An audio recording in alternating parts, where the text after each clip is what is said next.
आपके अपने इस ऑनलाइन चैनल ज्योग्राफी विद सुमन में आप सभी का वेलकम है। आज हम लोग हमारे इस वीडियो के माध्यम से स्टडी करेंगे राजस्थान राज्य की मृदा इट मीन सोइल के बारे में। राजस्थान जो कि एक कृषि प्रधान राज्य है, अर्थात अपने राजस्थान राज्य की अधिकांश जो जनसंख्या है उसका जीविकोपार्जन का जो साधन है वो क्या है, कृषि ही है। अगर राजस्थान की कृषि के बारे में हम लोग जानकारी लेना चाहें तो उससे पहले अपने राजस्थान की मृदा के बारे में इट मीन सोइल के बारे में अपने को अध्ययन करना एवं जानकारी लेना अति आवश्यक हो जाता है। अगर सबसे पहले मैं मृदा की बात करूं कि मृदा होती क्या है, तो मृदा जो है वो भूमि का वह ऊपरी सतह है। ध्यान से सुनिए, भूमि की वह ऊपरी सतह है जो कि चट्टानों के टूटने फूटने एवं इसके विघटन से तथा इसके ऊपर वहाँ के आसपास की जो जलवायु एवं वनस्पति का जो प्रभाव होता है उसके द्वारा जो निर्मित भूमि की सबसे ऊपरी परत है वो क्या कहलाती है, मृदा कहलाती है। यानी भूमि की सबसे ऊपरी परत है ये, और वो परत बनी किससे है, वहाँ जो उपस्थित चट्टानें हैं उन चट्टानों के टूटने फूटने से और साथ ही साथ उसके आसपास का जो वातावरण है, जलवायु है, वनस्पति है, उन सब का उस चट्टानों की टूट फूट के ऊपर क्या इफेक्ट पड़ा है, इन सब से जो भूमि की सबसे ऊपरी परत तैयार होती है वो ही क्या कहलाती है, मृदा कहलाती है। अगर मृदा की गहराई की बात करें तो इसकी मुख्यतः जो सतह है वो मानी जाती है 30 से 40 सेंटीमीटर तक। कितनी मानी जाती है मृदा की सतह? 30 से 40 सेंटीमीटर तक मानी जाती है, लेकिन कभी कभी यह सतह 150 सेंटीमीटर यानी 150 सेंटीमीटर तक भी मानी जाती है। यानी भूमि की ऊपरी सतह कितने सेंटीमीटर, 30 से लेकर के 40 सेंटीमीटर तक, या कभी कभी जो है वो 150 सेंटीमीटर भी हो सकती है। इस गहराई तक की जो सतह है वो क्या कहलाती है, वहाँ की मृदा कहलाती है। ये हो जाता है मृदा का सामान्य परिचय या इंट्रोडक्शन ऑफ सॉइल की मृदा क्या होती है। नेक्स्ट हम देखते हैं मृदा के प्रकार।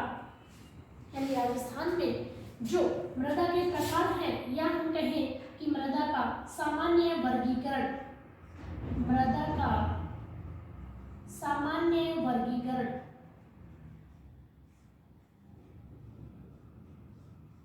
सामान्य वर्गीकरण, या हम कह सकते हैं कि मृदा के प्रकार जो कि राजस्थान में विस्तृत हैं या पाए जाते हैं। सबसे पहले नंबर 1 आती है जलोढ़, या जिसे कहा जाता है कच्छारी या दोमट मृदा भी इस मृदा को कहा जाता है। जैसा कि इसके नाम से ही स्पष्ट होता है, जलोढ़ मृदा ऐसी मृदा जो कि बहा करके जो जल आया है, यानी एक जगह से दूसरी जगह पे जो जल बह करके आया है उसके द्वारा जो निर्मित मृदा है। यानी उदाहरण ले तो नदियों का जो जल बह करके आता है और उन नदियों के अवसाद के साथ, यानी उन नदियों के द्वारा, उस नदी के जल के द्वारा जो अवसाद के रूप में जमा किया जाता है और उससे जो निर्मित मृदा होती है वो क्या कहलाती है, जलोढ़, कच्छारी या दोमट मृदा। आप नक्शे में देखिएगा कि जलोढ़, कच्छारी या दोमट मृदा है वो मुख्य रूप से राजस्थान का पूर्वी भाग, कौन सा भाग, पूर्वी भाग, यानी ये कौन सी मृदा हुई, जलोढ़ मृदा। और यहाँ नदियों के द्वारा निर्मित यह मृदा, यानी नदियों के अपने जल के साथ बहा करके जो अवसाद लाया जाता है और वो अवसाद इकट्ठा होता जाता है और उसके द्वारा जो निर्मित मृदा है वो क्या कहलाती है, जलोढ़ मृदा कहलाती है। हर साल नदियों के जल के साथ नए नए अवसाद जो है वो जमा किया जाता है। इट मीन्स इसी से स्पष्ट होता है कि ये क्या होगी, सर्वाधिक उपजाऊ मृदा होगी। यानी अगर कृषि की दृष्टि से देखें तो यह क्या होगी, सर्वाधिक उपजाऊ मृदा होती है। यानी इस मृदा के अंतर्गत कृषि जो है वो मुख्य रूप से की जाती है, जिसका कारण है कि इसमें पोटास की मात्रा सर्वाधिक होती है। किसकी मात्रा, पोटास की मात्रा सर्वाधिक होती है। अगर फसलों के बारे में मैं बात करूं तो गेहूं, चना, सरसों ये मुख्य रूप से इसमें उत्पादित किए जाते हैं, जबकि इनके अलावा अन्य फसलें भी इस मृदा के अंतर्गत उपजाऊ होती हैं। यह है राजस्थान का पूर्वी भाग, जिसमें भरतपुर, अलवर, जयपुर, कुछ एक भाग टोंक का भी आ जाता है, सवाई माधोपुर का भाग आता है, तो यहाँ कौन सी मृदा, जलोढ़ मृदा। अगर इसके रंग की बात करें तो कहीं लाल और कहीं भूरी मृदा यह पाई जाती है। कौन सी, कहीं लाल रंग की और कहीं भूरे रंग की यह मृदा पाई जाती है। अगर स्पेशल तौर से भूरे रंग की बात करें तो वह अलवर, भरतपुर और कुछ भाग गंगानगर में, यानी यहाँ गंगानगर में भी यह सिंबल हम बना सकते हैं। कौन सी मृदा का, कच्छारी मृदा का। और कच्छारी मृदा गंगानगर में आपको पता होगा बहने वाली जो घग्गर नदी है, उस नदी के जल के साथ जो बह करके हर साल जो अवसाद आता है, और उस अवसाद के द्वारा जो निर्मित मृदा है वो कौन सी मृदा, जलोढ़, कच्छारी या दोमट मृदा इसे कहा जाता है। नेक्स्ट आती है नंबर 2, लाल और पीली मृदा। लाल और पीली मृदा। लाल और पीली मृदा जो है वो सवाई माधोपुर का पश्चिमी भाग, भीलवाड़ा का पश्चिमी भाग, अजमेर और सिरोही, ये वाला सिंबल आप देखिए, राजस्थान का यह भाग सवाई माधोपुर, भीलवाड़ा, अजमेर और सिरोही, यानी सवाई माधोपुर और भीलवाड़ा का कुछ भाग है, जबकि अजमेर और सिरोही का भी कुछ भाग है जिसमें लाल पीली मृदा, और इसकी मुख्य जो विशेषता है उसमें लोहांश की मात्रा अधिक होती है। यानी इस मृदा की विशेषता क्या है कि इसमें लोहांश की मात्रा अधिक है और नाइट्रोजन और जो जैविक कार्बनिक यौगिक होते हैं उनकी मात्रा क्या होती है, कम होती है। हालांकि यह कुछ उपजाऊपन लिए हुए भी होती है, लेकिन बहुत कम उपजाऊपन होता है। क्यों? क्योंकि इसमें जो है नाइट्रोजन की कमी होती है, लेकिन कुछ जो उपजाऊपन है वो लोहांश की मात्रा के कारण इसमें विद्यमान होता है। नेक्स्ट आती है लाल लोमी मृदा। कौन सी मृदा, लाल लोमी मृदा, जो कि उदयपुर का मध्य भाग और दक्षिणी भाग, ये वाला सिंबल आप देखिए कि उदयपुर का मध्य एवं दक्षिणी भाग, इसके अलावा राजसमंद, इसके अलावा डूंगरपुर और बांसवाड़ा। उदयपुर का मध्य एवं दक्षिणी भाग, राजसमंद, डूंगरपुर और बांसवाड़ा में विस्तृत है कौन सी मृदा, लाल लोमी मृदा। इसके अंतर्गत हम क्षेत्र की बात करें तो चित्तौड़गढ़ का भी कुछ भाग आ जाता है, और इसमें भी विशेषता अगर हम देखें तो क्या है, लोहांश की मात्रा इसमें भी पाई जाती है। कौन सी, लाल लोमी मृदा। लाल लोमी मृदा विशेषता क्या है इसकी, लोहांश की मात्रा इसमें उपस्थित है। चूना एवं पोटाश, लोहांश की मात्रा, इसके साथ ही चूना एवं पोटाश भी इस मृदा में उपस्थित होता है, और अपनी इस विशेषताओं के कारण ही मक्का, चावल, गन्ना इस मृदा में क्या होता है, उत्पादित होता है। कौन सी मृदा, लाल लोमी मृदा।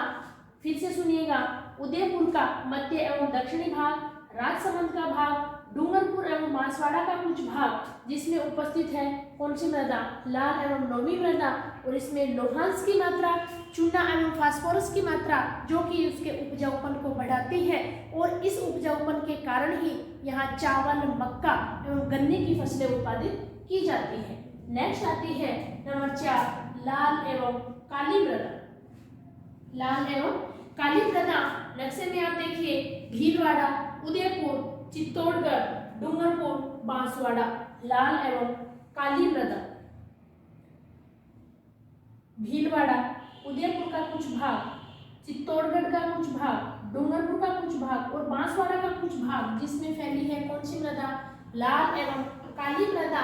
और अगर इसकी विशेषताओं की हम बात करें तो इसमें फास्फोरस, नाइट्रोजन और जो जैविक यौगिक होते हैं वो उपस्थित होते हैं कौन सी मृदा में, लाल एवं काली मृदा में। और अपनी इस विशेषता के कारण ही इसमें मुख्य रूप से जो बोया जाता है कपास एवं मक्का, ये हो जाती है आपकी लाल काली मृदा।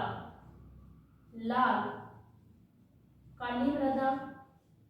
और अगर इसकी फसलों की हम बात करें तो कौन सी, कपास मुख्य रूप से इसके अंतर्गत उत्पादित की जाती है। कपास के साथ साथ इसमें मैंने एक और फसल बताई कौन सी, मक्का भी इस फसल के इस मृदा के अंतर्गत बोया जाता है। नेक्स्ट आ जाती है नंबर 5, मध्यम काली मृदा।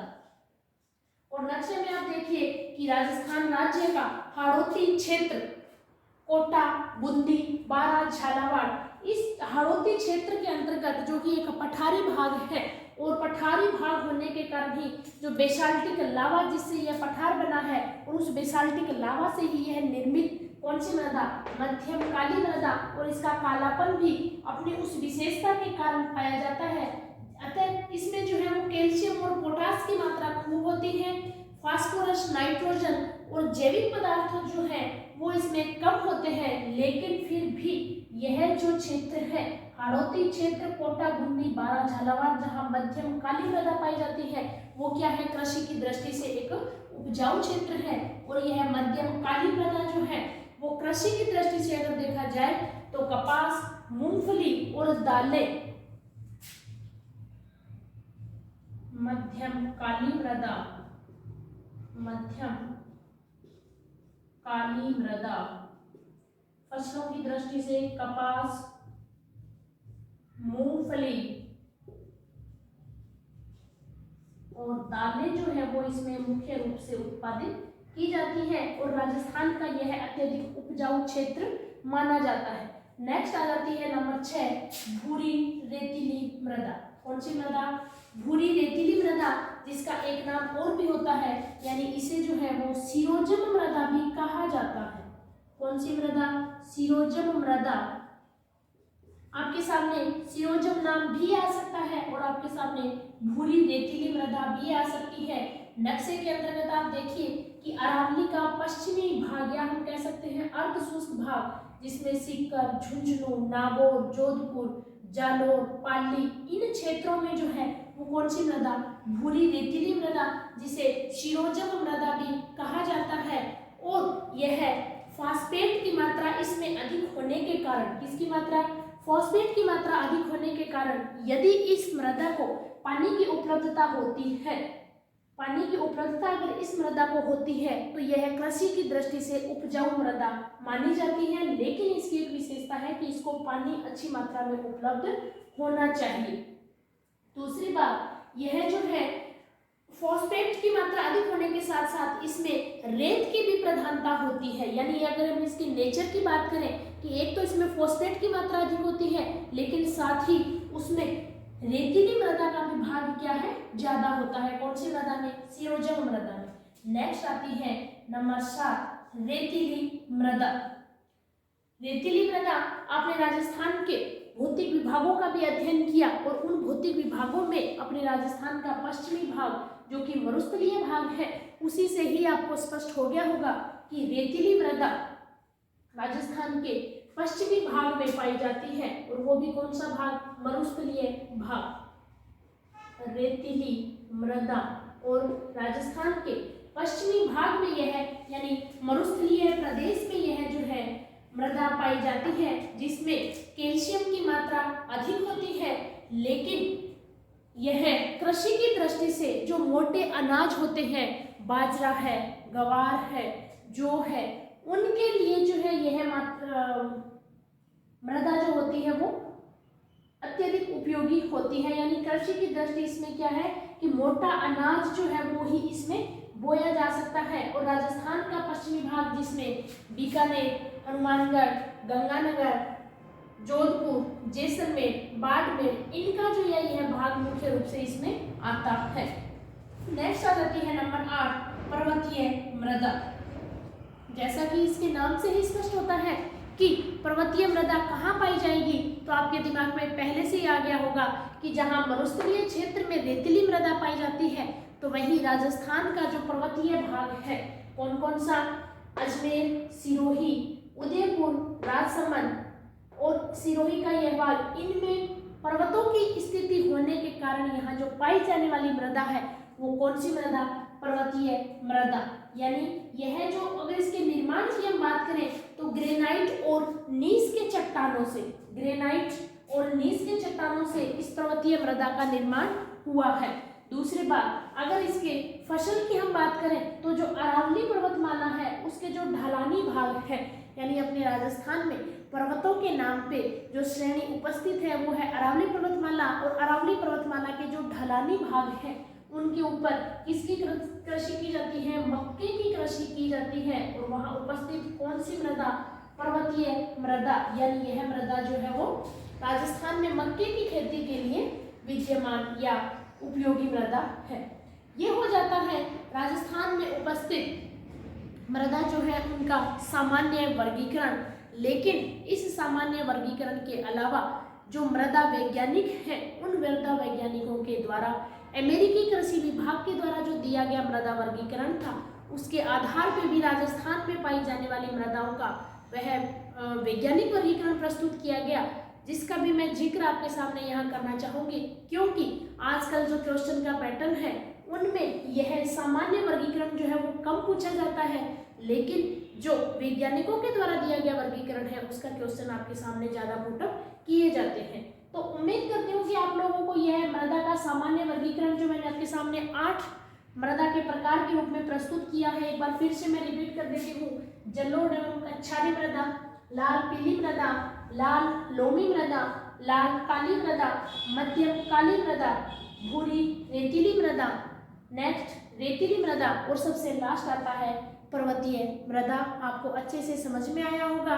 अब हम लोग देख लेते हैं कि मृदा वैज्ञानिकों के द्वारा जो दिया गया वर्गीकरण है उसका अध्ययन भी हम लोग कर लेते हैं।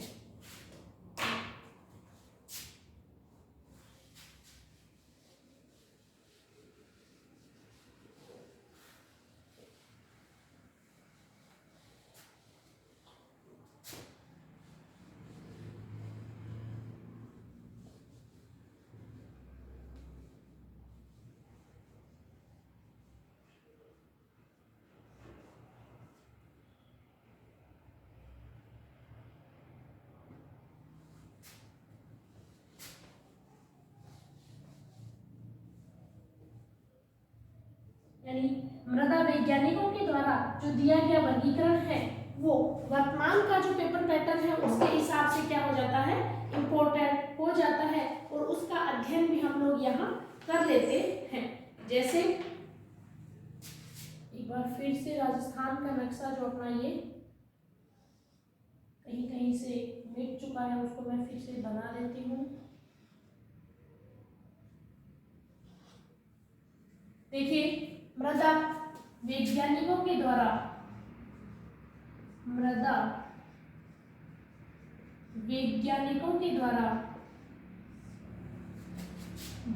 दिया गया मृदा वर्गीकरण,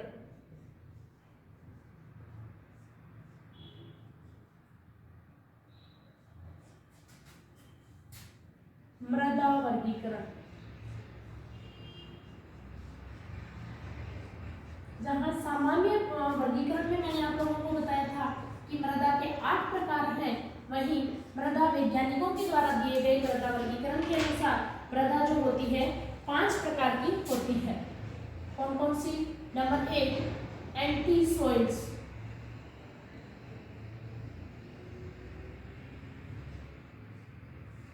एंटी सॉइल्स मृदा जो कि राजस्थान का जो शुष्क पश्चिमी भाग है, और राजस्थान का शुष्क पश्चिमी भाग कौन सा? जहां रेतीली मृदा उपस्थित थी वहां कौन सी मृदा? एंटी सॉइल्स मृदा। और अगर इसकी विशेषताओं के बारे में बात करें तो जो रेतीली मृदा की विशेषता थी कि यहाँ रेत के कण मोटे होते हैं, पानी के सोखने की क्षमता इसकी ज्यादा होती है। अगर यहाँ फसलों की बात करें तो मोटे अनाजों की दृष्टि से यह जो है वो उपजाऊ होती है, लेकिन अगर सामान्य तौर पे कृषि की बात करें तो यह क्या होती है? एक अनउपजाऊ या बंजर भूमि के समान होती है। अगर राजस्थान के क्षेत्रों की हम बात करें तो राजस्थान के कुछ भाग इसमें क्या है, गंगानगर का भी आ जाएगा। राजस्थान का जो शुष्क पश्चिमी मरुस्थलीय वाला भाग है उसमें कौन सी मृदा? एंटी सॉइल्स मृदा। नंबर 2 आ जाती है एरिडी सॉइल्स मृदा, एरिडी सॉइल्स यानी एरिडी सॉइल्स, ये कहाँ है? पश्चिमी शुष्क राजस्थान या पश्चिमी शुष्क राजस्थान का जो भाग है उसमें यह पाई जाती है एंटी सॉइल्स। एरिडी सॉइल्स जो है वो पाई जाती है अर्ध शुष्क वाला भाग, यानी अरावली पर्वतमाला के जो पश्चिम में स्थित है, अर्ध शुष्क भाग, जब अपन ने राजस्थान के भौतिक विभागों का अध्ययन किया था तो आपको याद होगा कि मैंने राजस्थान का जो पश्चिमी मरुस्थलीय भाग है उसको दो भागों में विभाजित करते हुए बताया था, एक तो पूर्ण रूप से शुष्क और एक अर्ध शुष्क भाग। तो ये जो अर्ध शुष्क भाग है जिसमें अपने राजस्थान के गंगानगर, हनुमानगढ़, बीकानेर, चूरू, नागौर, झुंझुनू, सीकर, इधर आएंगे तो जोधपुर, जालौर, पाली, इन क्षेत्रों में कौन सी मृदा, एरिडी सॉइल्स यानी अर्ध शुष्क राजस्थान, अर्ध शुष्क क्षेत्र भी आप लोग कह सकते हैं, अर्ध शुष्क क्षेत्र। एरिडी सॉइल्स के बाद नंबर 3 जो आ जाती है वो आ जाती है एल्फी सॉइल्स। एल्फी सॉइल्स, और यह राजस्थान के कौन से भाग में, मुख्य रूप से जो इसका पूर्वी भाग है। मैं एक और पेन, कलर का पेन यूज कर लेती हूँ ताकि आपको अच्छे से समझ में आ जाएगा। उप आर्द्र और आर्द्र वाला जो भाग है, उप आर्द्र एवं आर्द्र जो भाग है,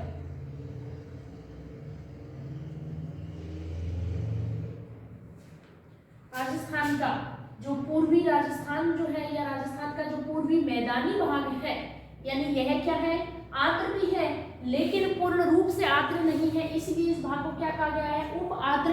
और राजस्थान का पूर्वी मैदानी भाग, अगर जिलों की बात करें तो जयपुर, अलवर, भरतपुर, सवाई माधोपुर, करौली, ये जो भाग है इनमें कौन सी मृदा, एल्फी सॉइल्स मृदा। एल्फी सॉइल के बाद नंबर 4 जो आ जाती है वो आ जाती है इनसेप्टी सॉइल्स। Number 4 इनसेप्टी soils.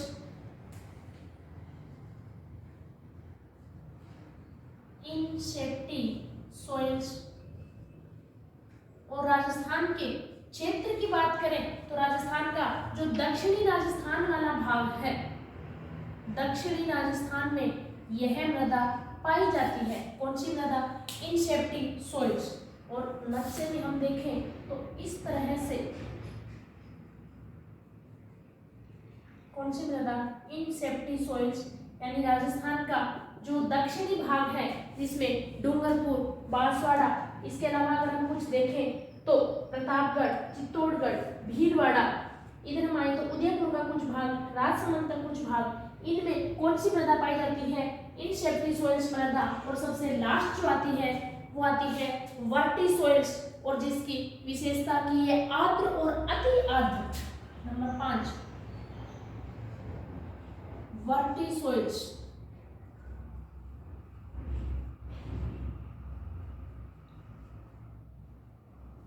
अगर इसके क्षेत्र की बात करें तो आर्द्र एवं अति आर्द्र, आर्द्र एवं अति आर्द्र प्रदेशों में